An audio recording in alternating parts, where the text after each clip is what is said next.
Welcome in, welcome in. I got a couple things that I want to discuss. I'm not going to keep you here for long. You know what? I'm thinking about cutting down and having just doing short 15, 20-minute videos. I don't know. I get kind of comfortable in my conversation, child. And before you know it, time be done passed for me. I don't know. Hmm. I'm still debating on that. Did that pull up on it? What happened with the okay, okay, all right. I just had to make sure. So there's a couple things that I did want to talk about, and then we're gonna go ahead on and get up out of here.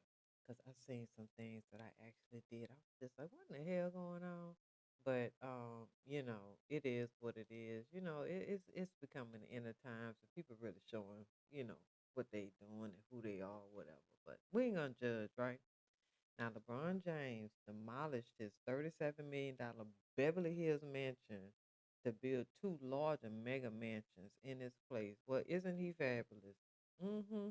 Right. Okay. Now, LeBron James is one of the all time NBA greats and has a real estate portfolio as impressive as his career. Now, King James has owned some amazing properties in a different state, different states, right?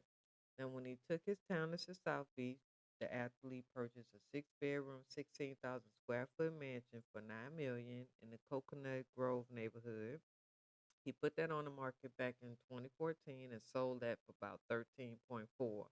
He also owned three breathtaking homes in the suburbs of LA. What do you need three homes for? But anyway, and he, of course, well, probably for family too. And of course, he has a residence in his hometown of Akron, Ohio. James paid a little over 2.1 mil for that property and had the existing home raised, so that he could build a custom mansion and all that other stuff, right? Now we know that he's doing the same with his $36.75 million Beverly Hills estate to create not one but two mega mansions. Now here are the details, child. Now James owned three properties, like I said, up in LA County, two in Brentwood and one in Beverly Hills. Now, in 2015, he snatched up a six-bedroom mansion in the ritzy Brentwood neighborhood for about 21 million. Now, James liked the area so much that 2 years later, he dropped 23 million on another mansion in the same area, right? Now, this home features eight bedroom, marble floors, walls of glass, and just open for the California sun. Just money, right? Now, his Beverly Hills compound is equivalent, and it's impressive. And for years has served as his primary residence for him and his family, right? Now, it boasts 13,000 square feet living space and sits on nearly 2.5 acres of land. It has two pool houses, a tennis court, and a movie theater. It was previously owned by the creator of the soap opera, The Young and the Restless and the Bold and the Beautiful. Now, after buying the Beverly Hills home, James put his Brentwood homes on the market. Now, the one he bought in 2015 sold for 20 million. It sold for 20 million, and then the one he purchased in 2017 sold for 19.6 million. So he's doing pretty good with the real estate. Now they had like a little small snippet, like it was literally 2 seconds. It wasn't even worth me even pulling, right? I don't even think I pulled it. Now James had his family's Beverly Hills estate demolished to make way for two gigantic mansions. Now, according to Realtor.com, the Lakers star received permission to turn the original 2.72-acre parcel into two separate plots, each of which will sit its own mansion. Now, planning applications show that the larger of the two homes will span about 16,000 square feet across two stories and will include a 7,700 square foot basement and two-level garage. Now, the backyard will have a pool, a spa, and an outdoor kitchen and a spacious area for entertaining. The second mansion will be 6,500 square feet. Some of its amenities will include a two-car garage, a movie theater, a hot and cold plunge pool, and a terrace. Now the architect that's designing this is Walker Works Shop, and they will be completing both the properties. So this is about to be something amazing. Now listen, now when we get the pictures, I'm gonna let y'all see it because I know they're gonna post it. Not post it like online, but they might do like architectural digest or something like that where they let the people come in and like view it because celebrities do that. I personally wouldn't do it. I wouldn't see it inside my damn house. But well, uh, I have enough money with security to be, yeah, we could, yeah, y'all could come on over. I wish I would try. Okay, now Cardi B and Offset tumultuous relationship has taken another dramatic turn with the impending divorce. Now the couple who shares 3 kids together has experienced multiple breakups and reconciliations over the years, and in July 2024, Cardi B filed for a divorce, citing a long-standing rift rather than recent cheating rumors as the primary reason for the split. Now, in August of 2025, Cardi discussed why her divorce is so rough, and she even went as far as to suggest that she has no idea who Offset is anymore. Here's what she said, right?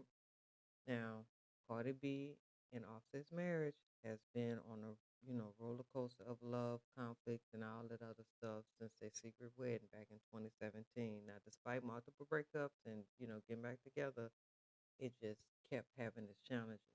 Now, with her filing for this divorce a second time, noting that, it's just been a long rift, the rapper had mentioned that their issues had been, ongoing for at least a year, and the decision was amicable.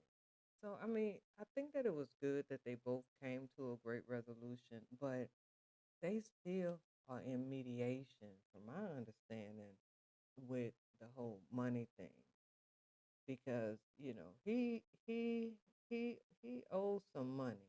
Now Offset went on an interview and he basically said that he has no plans on remarrying, or even marrying again. I think the only reason he married Cardi B was to secure that check in. But like I said, when it comes to marriage, Offset is finished after he and Cardi finalized their divorce. He spoke candidly about the idea of tying a knot again while he was on Full Send podcast, claiming another marriage is not for me. He said, in quote, I've done it, had 3 kids with it. It's like a mission that I've completed. Offset would also warn against others against marriage. He said, in quote, I would say, unless you're cool with changing your life entirely, you got a partner that's different, especially when it's writing and it's a lot of, it's a real thing. Like, is this partner different? And when he says that that comment where he says, I had 3 kids, it was like a mission that I completed. I always, and you can go back to my video. I always felt that I'm just listen, I'm just saying, I always felt that it was always like a play for him. You know what I mean? Like he never really was into her like that. That it was just something that he just needed to do to, do whatever he needed to do. And somebody who keep doing stuff that I just feel like they just feel like they need to do this, and there's really no reason why. It's Simone Bias keep revealing all these shocking facts about her premarital dating and all this here. Now, Simone, the world renowned Olympic gymnast and her husband, the dude over there, continue to be one of sports' most admired power couple. Well, she is, and he just that, right?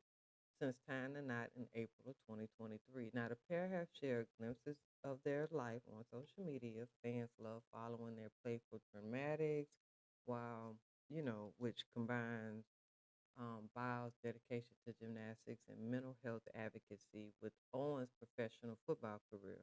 Mm. Recently, Biles has shared, little known facts about her life with her followers. Her pre-marriage dating surprised many a fan. Now listen to what she felt like she needed to tell the world. Now she went on and got real candid with her followers. She posted a clip of her getting unready with her fans while she shared a few, fun facts. So she said that the facts range from goofy and lighthearted to seriously interesting. She explained how she had the three plastic surgeries, and I talked about that already. And she went into details in the comments regarding the two surprises, surprising ones that most of her fans wouldn't be able to detect. Now, Biles also shared that she only started doing her own laundry when she moved out of her family home. She went on to note that she only even tried gymnastics as a sport, and her correct height is 4'8". Okay, I didn't know. I thought she was. I didn't really give it. Okay. For Biles' final act, she notes that she's only ever dated one other person aside from her husband. She said that's her second relationship. So who did she date before? According to Parade, she previously dated fellow gymnast Stacey Irwin Jr. Now, fans may remember how Biles and Owens met. They first connected in 2020 via the invite-only dating app at the very beginning of the COVID pandemic. Biles made the first move, slide into his DMs after spotting his profile. Owens, who later admitted he didn't recognize that. Remember when he was like, I didn't even know who she was. Recall seeing her follower count. He thought, okay, she's got to be good, and soon accepted an in-person invitation. It sounds, you know what, whatever. Cause hey, listen, if if if I'm Simone Biles and I see something I want and I shoot my shot, I mean I'm Simone Biles.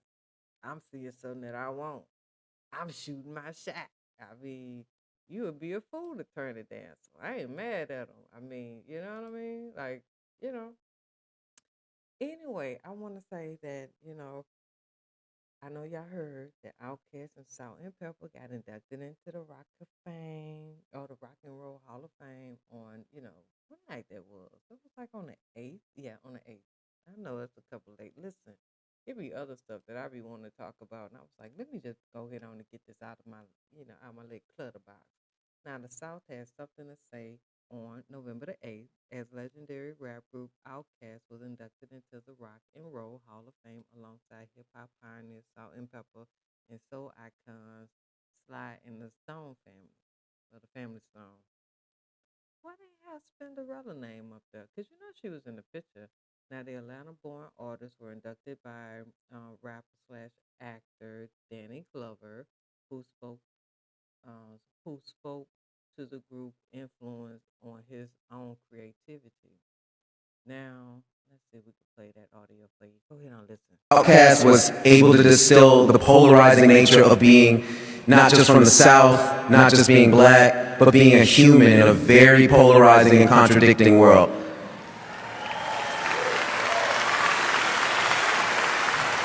Outkast made it possible to imagine experimenting on the biggest stage and to aim for the impossible. If I had to describe what I thought a 13-time Oh, well, they just cut off, but it sounded like he was going somewhere real nice with that. Now, for their musical tribute, the Hall of Fame hold on one second. Got that right there.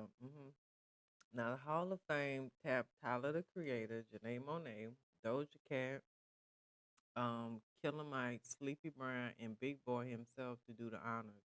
Tyler's performance of B.O.B. Bombs Over Baghdad was on spot rendering of the group's electric and magnifying lyricism and energy.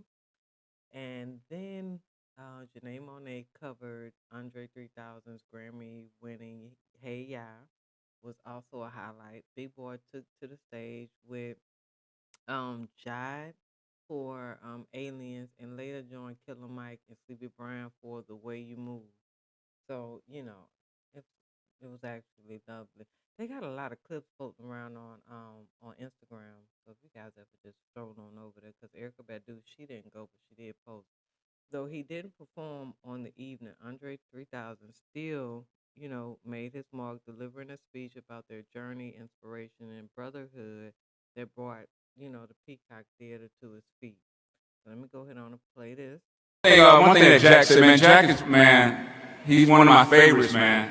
We love you, man. But one thing that he said something about little rooms, and we started in a little.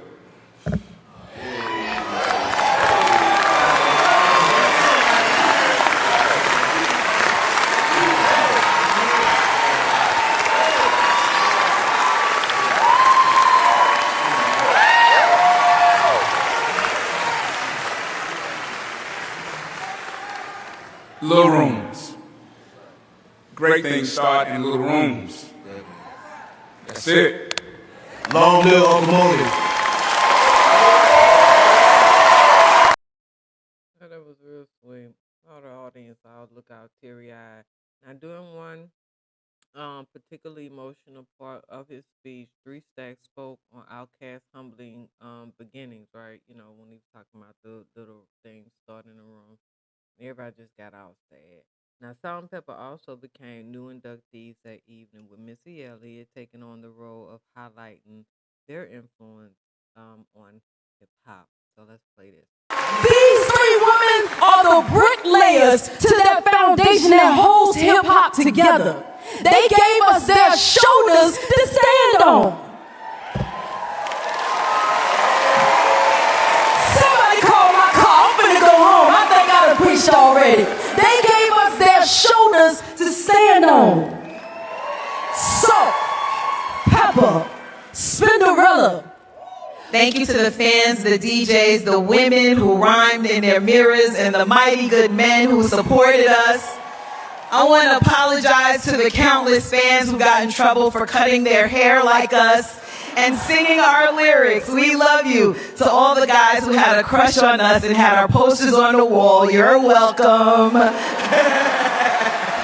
And to Pep and Spin, I love you ladies. Being together again feels so good. Now, I don't see where they say Spinderella was inducted, but I like the fact that she did mention her name. So, yeah, I mean, you know, with Missy so often being named as one of the most influential artists of her generation, both musically and visually, it was nice to see her give flowers to, you know, those who influenced her. Plus, she became the first female rapper to be nominated for and inducted into the Hall of Fame in 2023. So, you know, that was good. Now, what is this right now? Let me see what this is. Oh, you know how they are over here. I can't play that like that. Okay. Now, Salt and Pepper, of course, I was gonna play it for y'all, but they reunited and performed together in recent years. However, they've been long estranged from their DJ, you know, Spinderella. So fans were elated to see them put their differences aside for such a memorable night. They also brought along In Vogue for a performance of What a Man and Spinderella, who became the first female DJ to be inducted into the Hall of Fame, had a solo moment to show why she's still one of the best. Oh, that is so cool. So we got to get that up to her. Okay. Now, though there, you know, so it is so much to celebrate, you know, the major milestone in the music, you know, in musical history. Sound Pepper also used the moment to talk about the predatory nature of the industry on artists. Salt revealed that the group's music is not available for streaming, aim an ongoing battle for ownership. So I did hear about that, but she did say that this is for every woman who picked up a mic when they told her she couldn't do it. As we celebrate this moment, fans cannot even stream our music. It's been taken down from all streaming platforms because the industry still doesn't want to play fair. Salt and Pepper have never been afraid of a fight. This is the Influence Award. We have to keep using our influence until the industry honors creativity the way the audience does, with love, respect, and fairness. And that includes streaming platforms too.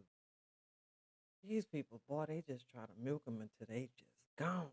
Despite their current struggles, Salt and Pepper place in music history is firmly cemented, right? They were the first female rap act to have gold and platinum records, as well as the first female rappers to earn a Grammy. They also hold a Lifetime Achievement Award from the the Recording Academy, and were given a star on a Walk of Fame, the Hollywood Walk of Fame out there in 2022. So they can't take it from the girls. The girls got it, but it's just still, how y'all feel about that?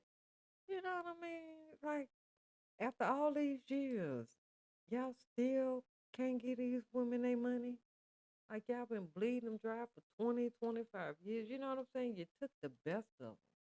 And here it is towards the end. And you still can't let up off of it.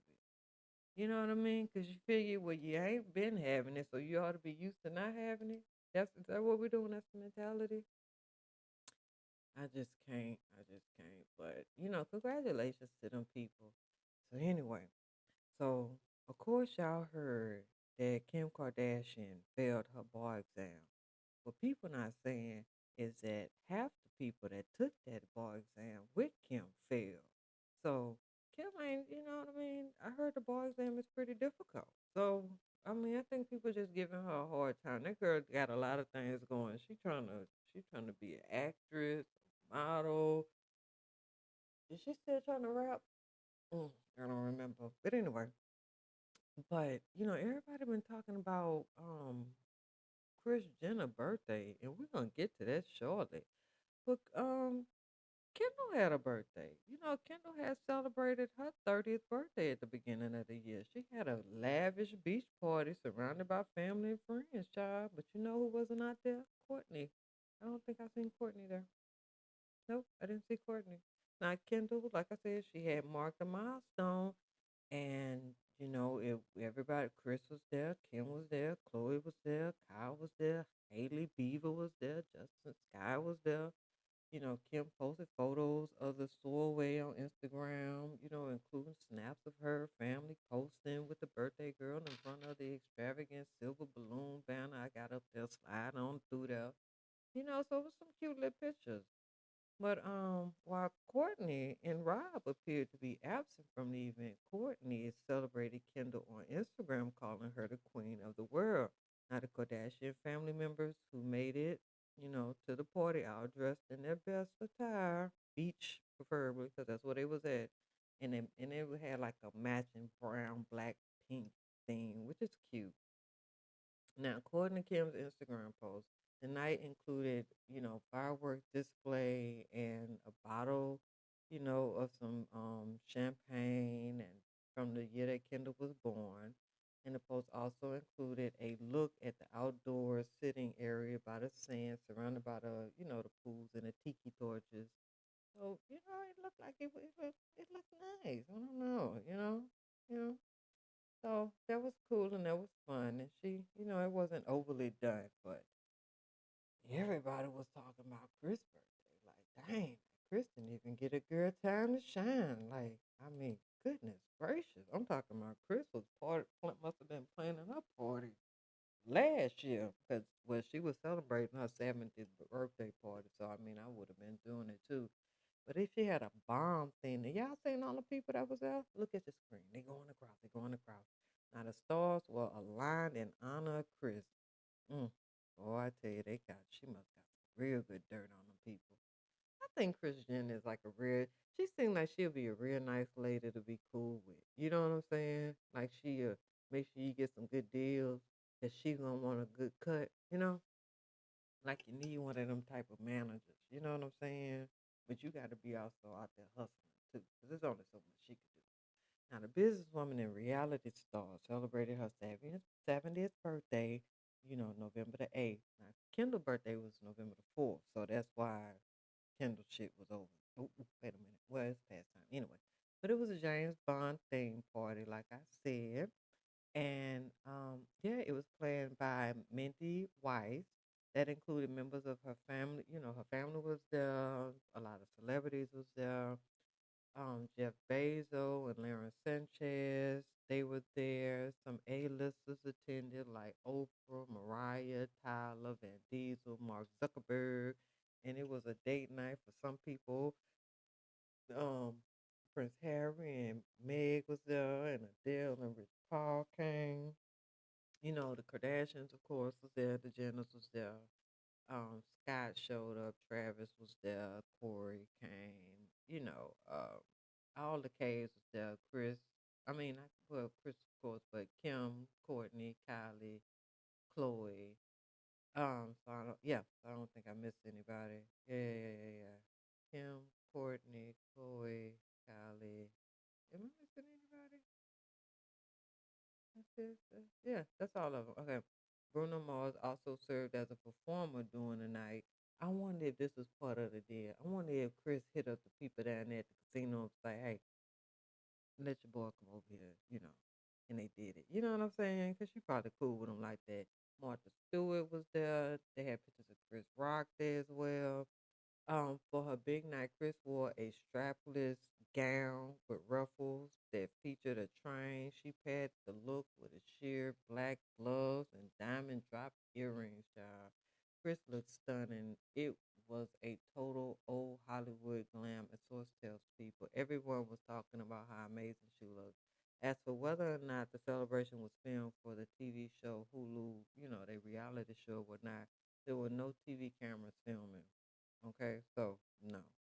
It was just all about celebrating Chris. They continue, and it was everything you would expect from Chris. Over the top, glamorous, full of love from her family. It was obvious that she had the best night ever.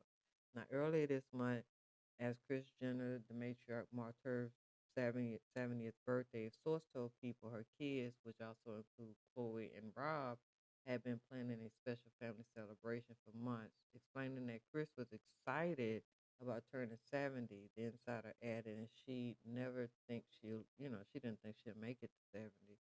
So sure, she looks amazing, but it's her energy that stands out, right? She has this nonstop enthusiasm for life, right?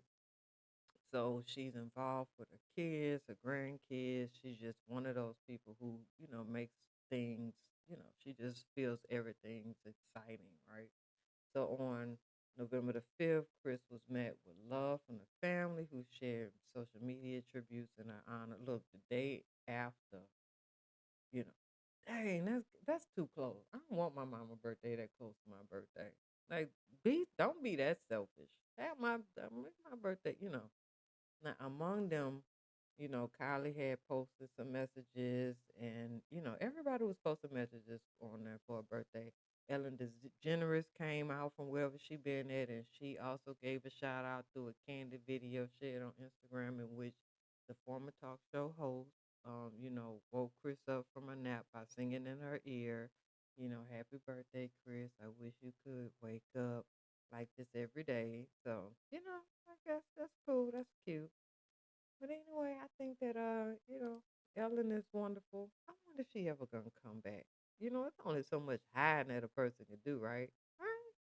Nah, she gonna hide forever. Anyway, I do appreciate you guys clicking on the video.